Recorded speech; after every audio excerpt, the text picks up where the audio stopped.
Bismillahirrahmanirrahim. Elhamdülillahi Rabbil alemin. Ve salatu ve selamu ala Resulina Muhammedin ve ala alihi ve ashabihi ecma'in. Subhaneke la ilme lana illa ma allamtena inneke entel alimul hakim. Subhaneke la fehme lana illa ma fehemtena inneke entel cevadul kerim. Rabbi şrah li sadri ve yessir li emri ve hlul ukdeten min lisani yefkahu kavli. Ve ufevvidu emri ilallah innallaha basirun bil ibad. Allahümme salli ala seyyidina Muhammedin ve ala ali seyyidina Muhammed. Esselamu aleyküm ve rahmetullahi ve berekatuhu.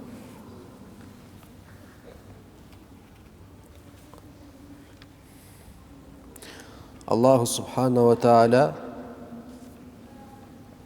bugünkü Cuma günümüzdü berekeli olsun inşallah. Huday Taala meke dünya baktılılık barыбызга ырылган bolsun. Bugün sizler menen kılgan taat ibadatlarыбызды dagın Allahu Subhanahu ve Teala kabul kılgan bolsun. Hurmatlı bir tuğanlar, mına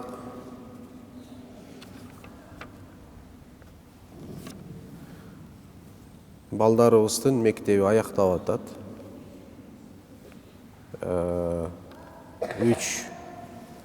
3 aylık bir tınıгууга каникулга киришет. Ошол жөнүндө кичинесер менен бүгүн маектешсек, özübüzdün sizlerge болгон bir pikirleribизди дагы берсек иншалла, ошол балким кимдир бирөөгө биздин ошол насааттарыбыз балким жардам берет деген ой менен бүгүнкү темабызды иншалла бул балдарыбыздын тыныгуу 3 aylık tınıгуусун, 3 aylık каникулун bir ата bir эне эмне кандай деңгээлде өткөрүш керек, ошол тууралуу бир аз эмне кылсак, сөз кылсак иншалла.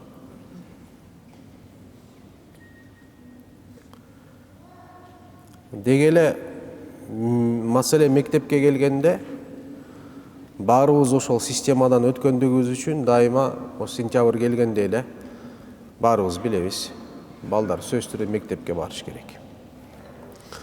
Мектепке барбай коюу деген бир ойда келбейт эч бирөөгө.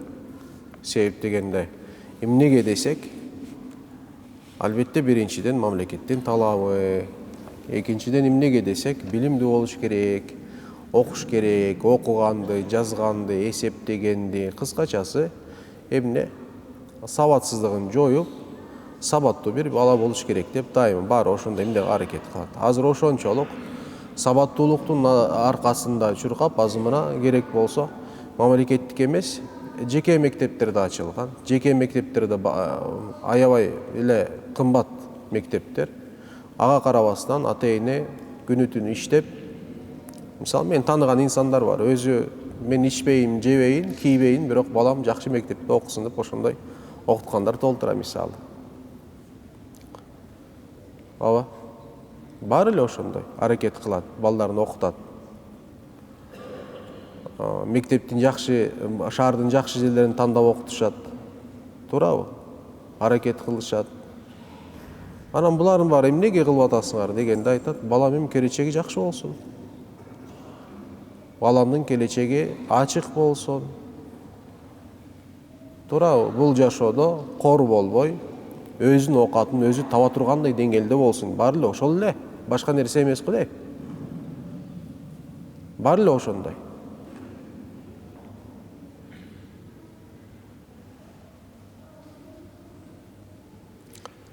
Kim жөн эле баласын жакшы мектепте окутат? Эч ким. Бар эле көздөгөн бир максаты бар.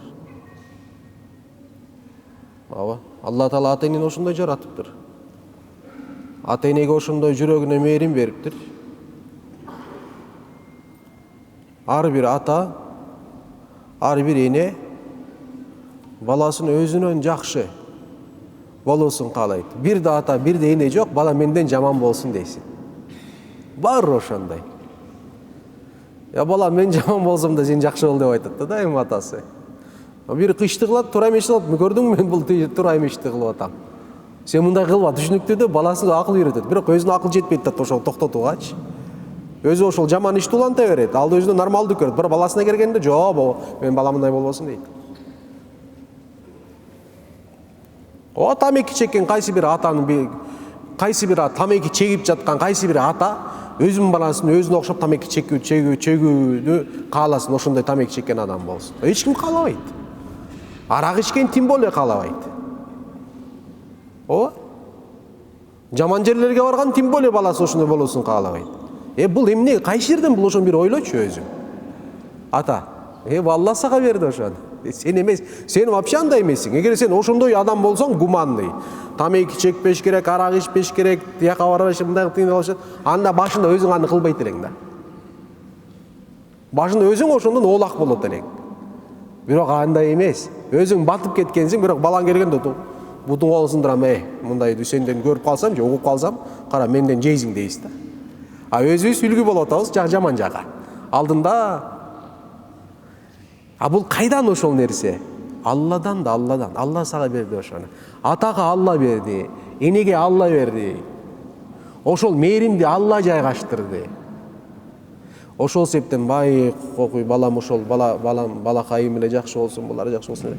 Ошолор үчүн эле аракет кылып эле иштеп эле, оокат кылып эле, ошолор үчүн эле иштеп атпайбыз биз баарыбыз.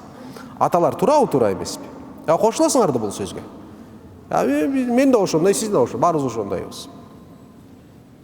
Эмнеге адам болсун? Балам адам болсун деп аракет кылып атабыз.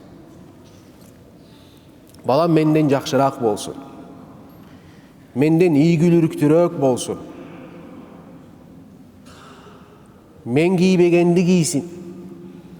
Мен жебегенди жесин. Мен ичпегенди ичсин. Мен минбегенди минсин. Мага да мидирсин. Аталардын ошондой бир эмеси бар, аракет кылышат. Ошол себептен мектепке жиберип атабыз. Мектеп 9 ай мектепке жиберебиз. Элестет, 9 ай. Эртең менен 8-де тургузабыз, 8-ден мурун тургузабыз, 8-ге мектепке жөнөтөбүз, түшкө чейин. Кээ бирөө кечке чейин эле окуйт. 9 ай тыңбай балабызды ошондой робот кылып коебуз. Анан жайкы эс алып келгенде болду балам, сен эми 9 ай окудуң, эмне кылсаң кыла бер деп, 3 ай эмне? Баш талаа кой бергенде эле кой беребиз дагы, эмне кылсаң кыла бер. Контроль жок, эч нерсе жок. Мындай болобу? Биринчиден мындай болбойт. Ооба, 9 ай окуду, билимден чарчады, тигинде мындай. Бирок бир аз башка тарабында көрөлү силер менен. Азыр бир аз акиреттик перспективадан бул маселеге бир аз эми ой жүгүртөбүз. Макулбу? Караңыздар.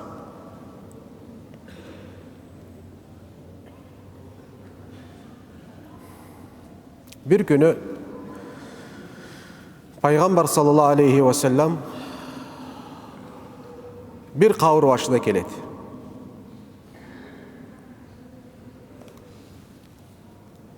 Kavur başına keledi dağın. Anan köz yaş tögöt. Janında bir kança sahaba var. Oşunda aytat. Топтогула барын дейт, сахабаларды топтогул. Баары чакырышат ошо кабыр башында да. Топтогул деп баары келет дагы, келгенде Пайгамбар саллаллаху алейхи ва саллям ошол көз жашын көргөн сахабалар аябай тынчсынат. Я Расулалла, эмне болду сизге дейт. Айтат, могу жерде жаш бир бала жатат дейт. Тозокту аябай кыйналып жатат дейт. Тозоктун азабын көрүп атат. Билесиңер, кабыр азабы деген бар, бул тозоктун бир азабы болуп эсептелет. Көрүп атат деп айтат Пайгамбар саллаллаху алейхи ва саллям.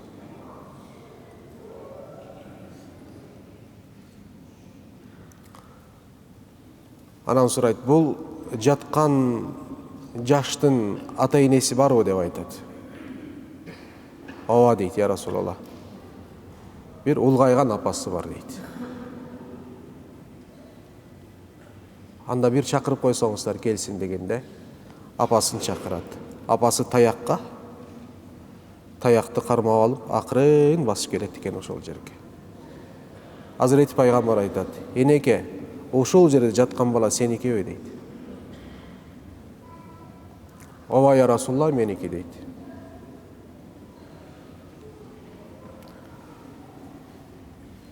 "Eneke, akыңды adal kıl" dep aytат. Enin aytkan sözü "Jok" deydi. Adal kılbayım deydi. "Eneke, keçir balaňdy. Keçir, kıynalıp atat" degende enesi aytат, "Jok, keçirbeýim" dep aytат. "Özüm jebedim, buga jedirdim" deydi. "Özüm uktabadım, bunu uktattım" deydi. "Özüm kiybedim, buga kiydirdim" deydi. "Birok menin akımdı tebeledi" deydi. "Aldında balalık mildetin atkarыбады" deydi. "Men bunu keçirgen jokmун" dep aytат. Balası azap görüp atat. Bilesizler, Hazreti Peygamber sallallahu aleyhi ve sellem kavurda jatkanlar dabalını körüp turчu. Köptөгөн hadisler var bul boyunça. Bul jaşты körgöndө oşondo Peygamber sallallahu aleyhi ve sellem Mubarak enebistin, oşol enekenin, kartaygan enekenin mucizası da Peygamber sallallahu aleyhi ve sellem, mucizası. Alıp turup deydi, Hazreti Peygamber oşo enekenin gözüne monday sürtüp koyot, kol meni sürtüp koyot deydi. Kol meni sürtüp koygonda eneke kavurdağı balasın kıynalıp jatkan, azaptalıp jatkan balaсын göröt deydi. Bala kıyıkıratken ene jardam ber, ene jardam berip kıyıkıratken oşol жерде. Oşonu görüp çıday albagan ene körüp atat da balaсын görüp atat. Bayagı kıyanattık kılgan balaсын geçiribem, oşonчо katu. Ene жүрөк, бул кандай бир жүрөк? Ene жүрөк мындай кечирип коюп болсун мүмкүн эмес болгон бир жүрөк. Ene жүрөгү. Bayagı bir eme var. Angeme okşoş aytılışat. Bir kişiye tak esimde yok, bir koşul fragmenti var da esimde. Bangizat menen Alektin emne oldu şunday bir bala bolot eken. Anan narkotikti koldonulan bala bolot eken tiginden. Anan narkotikti alam degende oşol jerde aytышат экен бугач. Sen deyt barasın, enеңdin жүрөгүн алып келесиң дейт экен да. Bayığı barıp turup enesini oşol jerde öldürüp, жүрөгүн чыгарып туруп, бирок шарт экен соғуп баратканда алып келесиң мындай бир тирүү жүрөгүн алып келесиң дейт экен да. Анан кармалып туруп чуркайт экен тетигеч. Чуркап атканда чуркап баратып анан жыгылат. Жыгылганда баягы жүрөк колунан чыгып кетип анан баягы эме болуп калат го. Жерге болуп туруп булгангандан кийин булганып алып тазалап аткан жерден ошо жүрөгү ошол жерде эненин жүрөгү айтат экен, балам сага эч нерсе болгон жокпу деп айтат дейт. Бул жүрөктүн эне жүрөгү да эми. Ава бул балким бирөө мындай ойлоп эле таап алган бир аңгемели бир сөз, бирок бул бир чындыкты чагылдырган бир сөз. Эне дайыма ошондой, эне кечирет, бирок бул баланы энеси кечирбей койгон экен. Кечирбегендиги үчүн ошол жерде кыйналып атат. Энени наразы кылуу Аллахты наразы кылуу, айырмасы жок. Анан Алла Тааланын буйругу менен Hazreti Peygamberдин мужизасы ошол жерде эне көргөндөн кийин анын энеси ыйлап туруп айтат, кечирдим деп айтат. Кечиргенден кийин тетиги от дейт, Гүлистанга айланат дейт адам баласы, тетиги балага дейт. Энекенин кечирими инсанды тозок отунан куткарылды. Эми мен эмне дегим келип атат? Туугандар, Пайгамбар саллаллаху алейхи ва салламдын бир сөзү бар. Аддибу ауладакум аля саласин. Балдарыңарды 3 нерсенин негизинде тарбиялагыл деген хадис бар. Кыраатул Кур'ани, Кур'ан окуунун негизинде, бул биринчиси. Экинчиси пайгамбарга болгон сүйүүнүн негизинде, пайгамбардын үй бүлөсүнө болгон сүйүүнүн негизинде деп ошол 3 нерсени таштайт пайгамбар саллаллаху алейхи ва саллям. Балдарыңарды Кур'андын негизинде тарбиялагыла дегенде биринчи башынан эмнени айтып атат? Кыраатул Кур'ан, Кур'ан окуунун негизинде. Үйрөткүлө Кур'ан окууну деп атат, карасаңыздар. 9 ай балабызга мектеп, кымбат мектептерге алып барабыз. Балдарыбызды 9 ай ошол мектепке барсына бүт жабдыктар менен камсыздап беребиз, толугу менен. Себеби ата жүрөк, эне жүрөк бул дүйнөдө кыйналбасын, адам болсун. Иштейбиз алар үчүн. Бирок акыреттик перспектива жагынан карай турган болсок, ошол 11 жыл мектепке барганы, окуганы, сен ага инвестиция кылганын бүт нерсеси өтө жакшы нерсе. Буну эч ким тана албайт, туура болгон нерсе. Бул даже акылсыз адам да айтпайт. Бирок сен диний болгон бир абалын эгерде инвестиция кылбай койгон болсоң, баягы эненин баласын тозокко түрткөн сыяктуу түртүп эле коесуң. Түртүп эле коесуң. А сенин жанында пайгамбар жок, көзүңдү минтип коюп туруп балаңды көрүп турган сен, андай нерсе жок. Өзүңдө андай караматың да жок сенин. Сен өзүңдүн намазың туура эмес, өзүңдүн эмең жакшы эмес, өзүңдү эптей албай жатасың өзүң. Баарыбыз ошондойбуз. Өзүбүзгө жооп берип атабыз. Сен канчалык динден туура жашап атасың дегенде. Эч ким айта албайт мен 100% дин менен жашап атам депчи. Эч ким айта албайт. Колдон келишинче деп айтабыз. Сен ата өзүң колдон келишинче жаша. Мен өзүм колдон келишинче аракет кылып атабыз биз. Канчалык колдон келсе ошончо кылып атабыз. Кимдир бирөө бизден ашып кеттик, кимдир бирөө бизден дагы бизге жете элек. Бар бир өзү ошондойбуз. Бирок аманат Кудайдан болгон балдарыбыз бар. Аманат Кудайдан берилген балдарыбыз бар.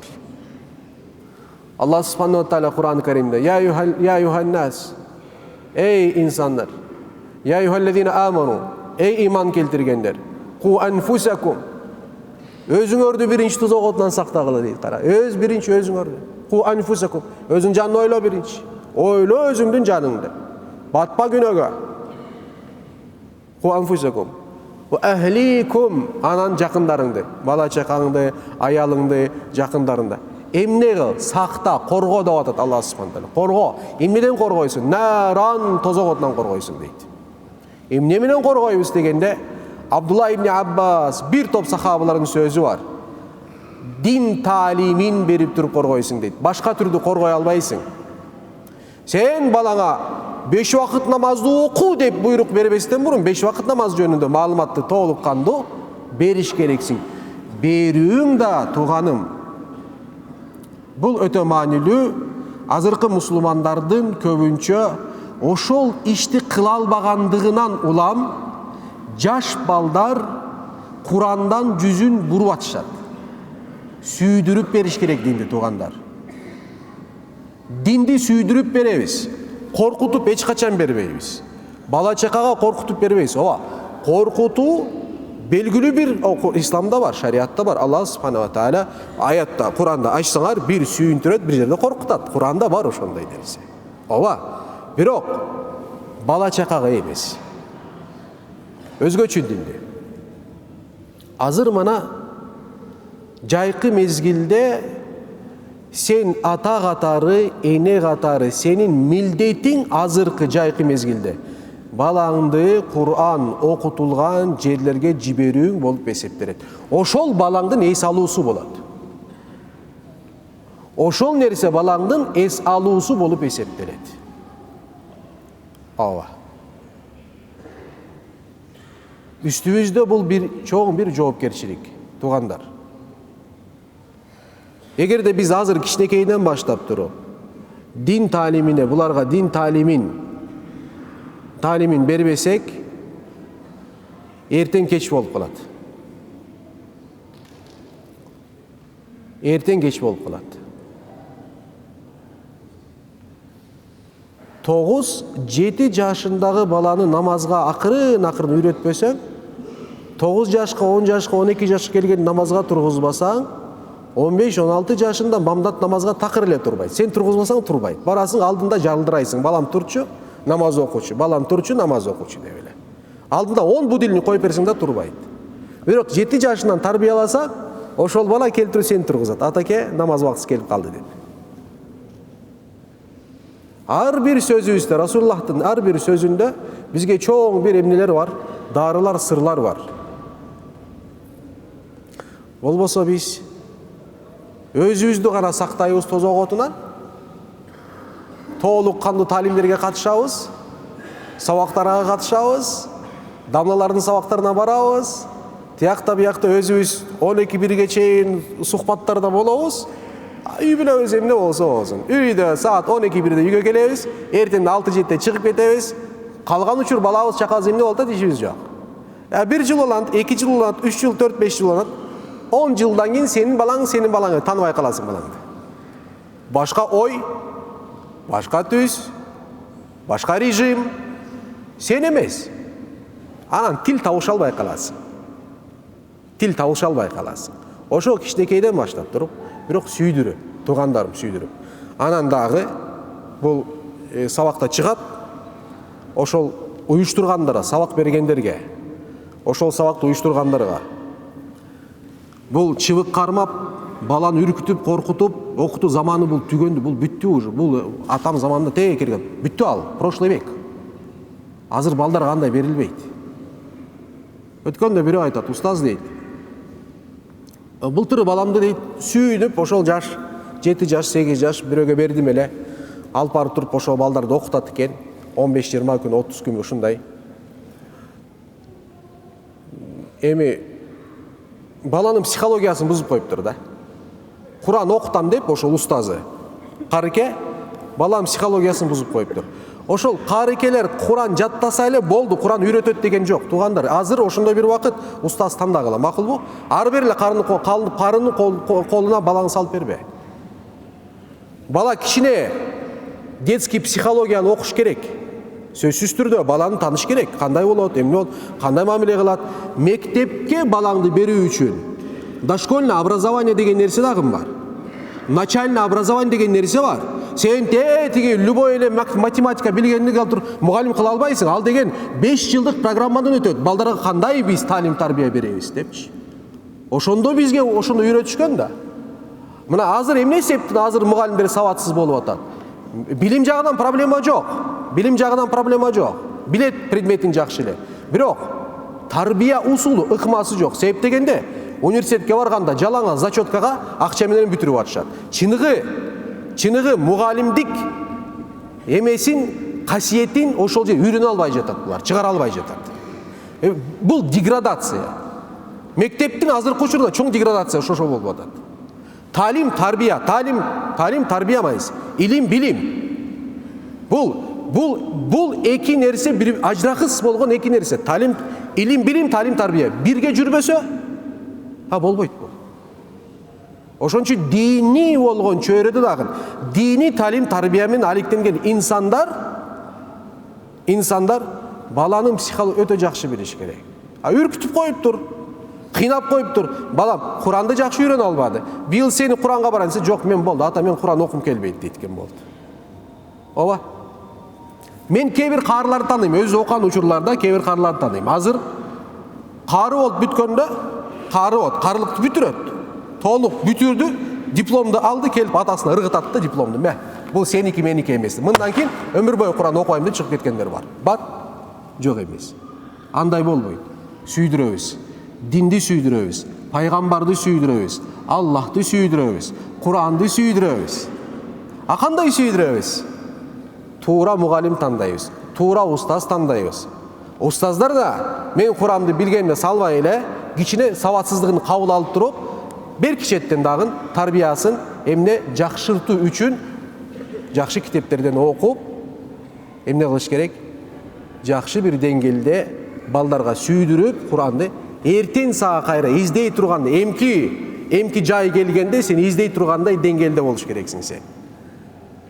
Tuğandar oşon üçün iki taraptуу kemçiliklerimiz köp. İki taraptуу. Bирок буларды жоюу üçün bir-birimizге жардам бериш керекпиз. Ооба, балким менин сөзүм biraz ачуу, ортойуп калат, бирок биз айтпасак ким айтат ошол нерсени? Биз бул маселелерди көтөрбөсөк ким көтөрөт бул маселелерди? Туурабы, туура эмеспи? Аллах субхана тааля баарыбызга туура түшүнүк насип кылган болсун. Анан бул жайында ар бир ата иншалла баласына жок дегенде 15 күндүк, 20 күндүк Кур'ан программасын түзсүн сөзсүз түрдө. Макулбу? Бул баягы сенин баягы апа менен баланын ортосундагы мамилеге түшпөөнүн түзмө-түз жолу болуп эсептелет. Түшпөөнүн түзмө-түз жолу болуп эсептелет. Кайсы бала ата-энесине укугун сактабаган болсо, ал бала демек дини тарбия көргөн эмес деген сөз. Dini tarbiyаны беребиз иншалла рахман. Өзүбүз бере албасак, бере турган устаздарга, мугалимдерге балдарыбызды тапшырабыз. Кудай таалам баарыбызга оомат берген болсун иншалла. Субхана раббика раббил иззати амма ясифун ва саламун алал мурсалин. Алхамдулиллахи раббил аламин. Бирахматика я рахман рахим.